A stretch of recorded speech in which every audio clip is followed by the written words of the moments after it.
Good evening. 2 days out from Australia Day, tensions over the national celebration are red hot, with vandal attacks early this morning on the Captain Cook statue in Randwick. Statues of former Prime Ministers were also desecrated, earning condemnation and anger, as a new poll shows the majority of Australians have swung in favour of keeping Australia Day as it is. Copping a pre-Australia Day spray, Randwick's Captain Cook statue covered in paint overnight, also losing a hand and nose in a destructive act. It's the oldest statue of Captain Cook in Australia. He was a good man, and we absolutely need to protect his name and his legacy. The statue, targeted before, vandalised in 2024 and in 2020. It's un-Australian, that's the bottom line. While in Victoria, it was off with former Labor Prime Ministers' heads. These heads, I'm told, are valued at about $50,000 a pop. Kevin Rudd and Paul Keating bust, decapitated and stolen, among 20 statues vandalised overnight in Ballarat's Botanic Gardens. There was some other commentary around about the Commonwealth will fall and other sort of political rhetoric. Political rhetoric stirring across the country as Australia Day events begin and debate fires up for another year. The date is very painful to Aboriginal people. The date's not changing that. A new Resolve poll showing today support for January 26 as the preferred date for Australia Day has grown from 47% in 2023 to 61% this year. We should unite as a country, we should be proud of who we are, and on Australia Day we should celebrate. Just chill out, get on with life. Don't deny that atrocities happen, they happened. We need to acknowledge them and move forward together. Many Indigenous Australians say that can only happen by changing the date. Rosanna Kingson, 7 News. There's been high drama at the Australian Open this afternoon. Novak Djokovic retiring hurt during his blockbuster semi-final, leaving tennis fans shell-shocked and fuming. It's been another traumatic trip to Melbourne for the 37-year-old, and there are fears now it might be his last. A taxing 81-minute first set was all Novak Djokovic's ailing body could take. And Novak has turned to the umpire. He's done. This is a sensation here. The 10-time champion retiring hurt, leaving a packed Rod Laver Arena stunned. They can't possibly be booing him. Medications and I guess the strap and the physio work helped to some extent today. So, yeah, unfortunate ending, but I tried. Tennis fans left feeling shortchanged, some paying more than $1,000 for a ticket. We are very disappointed. We had really great seats as well, but what do you do? That's tennis. He did his best, and that's what we're there for. Opponent Alexander Zverev straight through to the final. Please, guys, don't boo a player when he goes out with injury. I know that everybody paid for tickets and everybody wants to see hopefully a great 5-set match and everything, but you got to understand Novak Djokovic is somebody that has given this sport for the past 20 years absolutely everything of his life. But I thought he actually was moving pretty well. It was starting to get very interesting, you know, so it's a bummer. This ends a drama-filled fortnight for Djokovic. First, he claimed he'd been poisoned during his stint in immigration detention during COVID. Just last Sunday, he refused an on-court interview in protest to this from the host broadcaster. Novak, he's overrated. Novak's a has-been. Novak, kick him out. This might be your last Australian Open? I don't know. There is a chance. Who knows? Sarah Jones, 7 News. And Rebecca Madden has the fallout from Melbourne Park. Now, Beck, good evening to you. What an afternoon. Have we seen the last of Djokovic down under, you think? Michael, good evening to you. It certainly would be a very sad final chapter in what has been an extraordinary run here in Australia. He has an unmatched record here at Melbourne Park. 10 Australian Open finals, and many of those coming in the golden era of tennis when he was forced to play Rafael Nadal and Roger Federer. He certainly was a hero on court, but at times very controversial. You'll all remember the COVID vaccine standoff of a few years ago, and then just a few days ago, that broadcast boycott as well. He certainly was a hero on court for so many, but at times, as we've said, controversial. But he leaves a record here and a legacy that will probably be unmatched. He certainly is the king of Melbourne Park. Indeed he is, Beck. Not sure the booing was fair, but there you go. All right, Rebecca Madden there in Melbourne. Thank you. Elderly and vulnerable residents died needlessly after shocking failures at Sydney's Newmarch nursing home at the start of the COVID pandemic. Today's coroner's finding leaving angry families vindicated and the operator Anglicare making a public apology.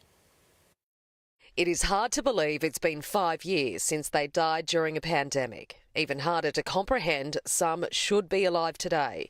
They are the faces of a failed system, and these are the loved ones they left behind. Vindication, what we have thought, our family have thought since Mum passed, has today been proven correct. It was critical of Newmarch owners Anglicare. Residents were not properly cared for and staff were not properly trained. 19 people died after contracting COVID between April and March in 2020. 4 deaths could have been prevented. 5 could have possibly survived had treatment been sought. Once there were more than a few COVID-19 positive cases, it should have been quite obvious fairly quickly that COVID-19 positive residents ought to have been transferred to hospital. Well, he said that about our mum. Prevented. Direct. Yeah. Yep, she would have survived if she'd got care. It's Well, devastating. Yeah, but yeah. She's not here with us now. Anglicare is sorry. We are sorry for the distress experienced and the loss of life. The Deputy State Coroner expressed his deepest sympathies to each and every person who had lost a loved one in such tragic and devastating circumstances. He closed the inquest, stood, bowed and left the courtroom. No recommendations were made because Anglicare has already made sweeping changes to ensure a tragedy of this scale never happens again. Leonie Ryan, 7 News. After travelling across the globe, weary travellers have been forced to wait hours for their luggage at Sydney Airport because of a strike by baggage handlers. The walkout triggered by what the union calls appalling wages offered by a broken system. Chaos and delays greet passengers arriving into Sydney from overseas. We've waited probably an hour 10 by baggage carousel.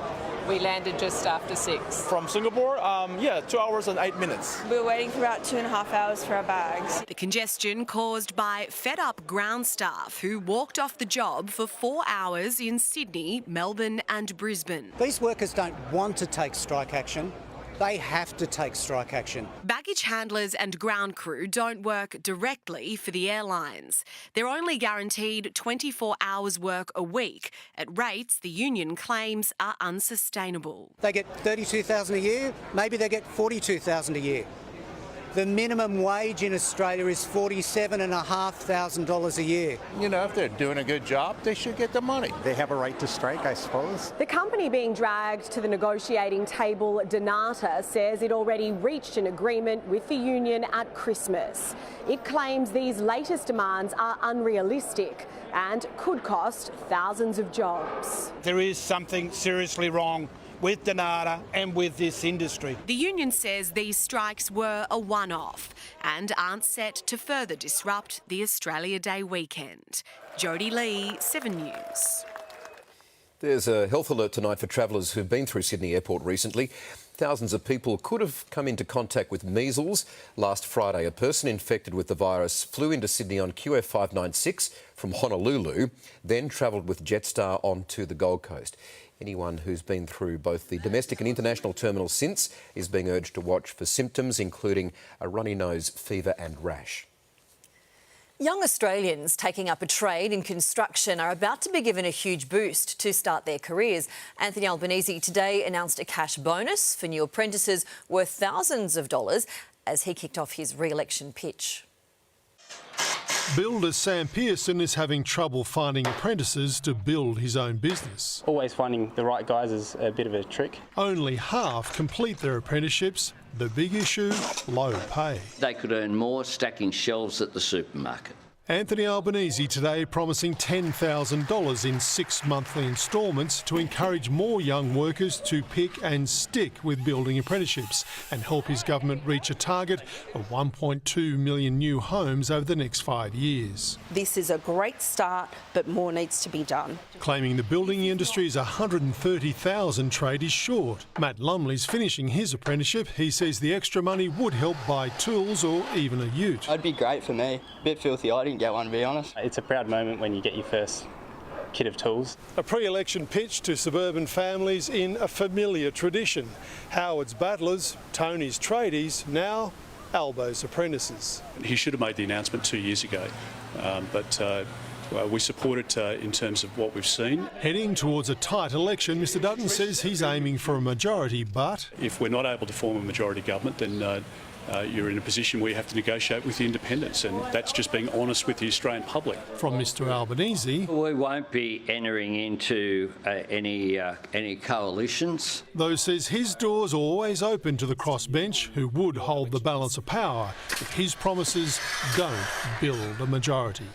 Mark Riley, 7 News. 3 masked and armed men have terrorised a Carlingford household. Forcing their way inside the home, they tied up 4 occupants and held them at gunpoint. The terrifying ordeal didn't come to an end until one of the victims made a daring escape. Held hostage inside their own home, 4 people enduring an hour of terror. Did they have guns? Yeah, have the gun. Police say they had knives too and used them to intimidate the residents. They tied up 3 men and a woman in separate rooms, searching for cash, phones and passports and making threats. Put a hand in the back, yeah, and don't move. 3 men kicked in the door of the Carlingford home around 9:45 last night. They were inside for more than an hour until one resident broke free and chased the intruders out. And then he yelled out and said, "Call the police, call the police." They arrived at 11 o'clock last night. 4 people checked by paramedics, suffering minor cuts from the cable ties. Were you scared? A little bit, but not very scared. The men fled with phones and passports in a white van. Exactly why this home was targeted and residents terrorised is what detectives are trying to determine. They are tonight tracing the movements of that white van last seen tearing up Thomas Street. It's very scary in this area because I suppose it's quite a safe area. Police are confident they'll track down the offenders. Bill Hogan, 7 News. A court has been shown sickening video of Wednesday night's street brawl in Newtown that nearly claimed the life of an off-duty police officer. 2 men refused bail today, with prosecutors saying one officer's head was stomped on with such force it could have been fatal. 20-year-old Kobe Weaver. Did you assault a police officer? And 18-year-old Danai Denda have seen. Is there anything that you'd like to say for yourself? Housemates charged over the Newtown brawl where 2 off-duty police officers were allegedly attacked. A 25-year-old suffering a fractured eye socket and brain swelling after having his head stomped. The allegations are quite sickening, to be frank, and we're so lucky that this young man is stable and in hospital. Weaver faces the most serious charge of causing grievous bodily harm with intent. Is there anything that you'd like to say? It's unclear who started the violence, but it's alleged the officers first approached the group following the theft of food. They go out and put themselves in harm's way for complete strangers, and that appears to be the case here. In applying for bail, Weaver's lawyers argued he didn't instigate the violence, but rather was simply just trying to break it up. But after viewing video of the fight, the magistrate said that was something she couldn't yet accept. It's not what people do to stomp on people's heads, and it was with very significant force, that stomp. Danita Havseen didn't apply for release. Police still looking for a 3rd man described as being Caucasian in his 20s with long brown curly hair and a moustache. Andrew Denny, 7 News. Donald Trump's executive order barrage has hit a snag, his latest demand triggering a constitutional fight that could go all the way to America's highest court. But one executive order has the potential to rock the US, indeed the world, declassifying top-secret documents on the assassination of John F. Kennedy. They've been a trademark. We've signed some executive orders. They were very important. Of President Trump's first 4 days back in the Oval Office, including an order to stop birthright citizenship, the Constitution's 14th Amendment, long interpreted to mean if you're born in the US, you're automatically an American citizen, even if your parents are not. These children can initiate chain migration with their family members. Today, a federal judge blasted the Trump attempt to block birthright citizenship as blatantly unconstitutional. It boggles the mind. The judge has put a temporary block on the order. Obviously, we'll appeal it. This after the president gave Europe a dose of his America First medicine, speaking to the World Economic Forum, warning of tariffs on anything not made in America. From the standpoint of America, the EU treats us very, very unfairly, very badly. Also signed here today an order to release all remaining government documents on 3 of America's most debated assassinations: John F. and Robert F. Kennedy and Martin Luther King Jr. That's a big one, huh? A lot of people are waiting for this for years. This tonight from Robert Kennedy's son, now in line to be President Trump's health secretary. He's keeping his promise to have the government tell the truth to the American people about everything. In Washington, D.C., Tim Lester, 7 News. A second man has been charged over an attempted firebombing attack on a Newtown synagogue. He was arrested yesterday and is now accused, along with another man, of trying to set the Jewish holy building on fire. They're also accused of painting Nazi symbols on the synagogue. A total of 10 people have now been charged under a police strike force set up to combat hate crimes. Well, 2 phenomena have been captivating Sydney today. Firstly, that amazing corpse flower reached the peak of its smelly bloom. And secondly, the spell that it's cast over Sydney, attracting football-sized crowds to get a peek and a sniff. It barely moves, stinks to high heaven, and Sydney has fallen head over heels in love with it. It's a bit like a sort of another baby for us. 15 years. I missed it last time. I think it's just very unusual, you know what I mean? And it's something that's brought a lot of people together. They started queuing before dawn. It's insane. It's near to Elizabeth Street. Queues. We've just been waiting, 90 minutes to get here. Thousands of people of all ages. So stoked to be here. Some plainly delirious. I'm so excited to see the smell, yeah. I think it's really beautiful. I'm very excited to smell it. Inside, it's like seeing the Mona Lisa and a slow procession of smelly selfies and turned-up noses. I don't know, probably vomit. It's a 24-hour miracle. And that's the reason why there are literally tens of thousands, over 20,000 people have come through the gates. And for many, just in the nick of time. The tip started to droop early this morning, which means this bloom has peaked. Hats off to a job well done. Flies come in, insects come in, they crawl all over looking for a dead body or two, and they, in that process of moving around that amazing flower spike that you can see there, they actually help to pollinate it. And put some added spring in Sydney's summer. Chris Marr, 7 News. Best story of the week. Yeah, the wait's over. Indeed. All right. Well, time to check the weather now with Amber Laidler. Amber, clear skies across the city today. Angie, Michael, yeah, plenty of sunshine today, though it was pretty gusty at times, particularly near the coast, with gale force southerlies recorded. A strong wind warning remains active for the Sydney coast tonight.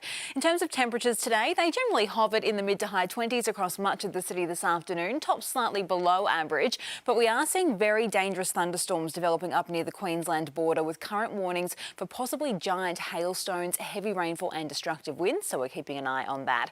But here in Sydney, temperatures are set to start climbing from tomorrow, with the public holiday looking like an absolute scorcher. Just how hot is it going to get? Your full forecast is coming up soon. Thank you, Amber. See you then.